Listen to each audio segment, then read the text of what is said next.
আসসালামু আলাইকুম রহমতুল্লাহ মোহাম্মদ মামুন রশিদ। দায় রাখার মাসলা ইসলামে এভাবে আসছে যে যেমন যে খালেদা ভ্রু প্লাক করছে না, ভ্রু প্লাক মানে ভ্রুরে যে ছাঁচে মানে রেজার দিয়া ব্লেড দিয়া এটি দা ভ্রু ভ্রু কেন মোষ কেন দাড়ি কেন রেজার দা ছাঁচলে সেটা হলে হারাম হইব।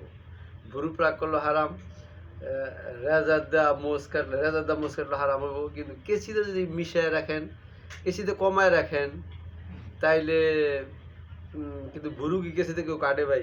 ভুরু কি কেঁচিতে কাটবে? এই জন্য ভুরু প্রাক অবশ্যই ব্লেড দিয়ে সাইজটা করছে দেখেন। এই জন্য সাসার দেখবেন রেজার দিয়ে গালের মধ্যে করলে চোখ দিয়ে পানি পড়ে দেখেন। ইসলাম হলো শান্তি ধর্ম, ক্ষতি ইসলাম মানে না, কিন্তু কেঁচিতে কাটলে কি পানি পড়ে? কোনো কষ্ট লাগছে? কেঁচিতে যদি আপনি কাটেন, দাড়িও কাটেন, কমায় রাখেন, অনেকে এক মুষ্টি, এই কোনো শর্ত না।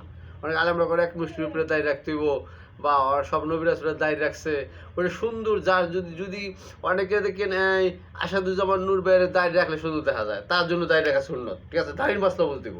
তারপরে অ্যান্ড্রুইশও দায় রাখছে, খ্রিস্টান, কিন্তু তার দায় রাখ সুন্দর হয়েছে না, বিধর্মী, তারপরে সেই হিসেবে দায় রাখছে কি না দেখেন। আবার রাসূল ইসলামের দায় রাখলে সুন্দর দেখা যেত, এই জন্য সে দায় রাখছে। কিন্তু শাসন যাবো না কারোই, শাসন যাবো না কার, রেজার দিয়ে শাসন যাবো কার? যেহেতু ক্ষতি ইসলাম ক্ষতি মানে না, ঠিক আছে। দাঁড়িয়ে মশলাটা বুঝলেন? ঠিক আছে। আসসালামু আলাইকুম রহমতুল্লাহ।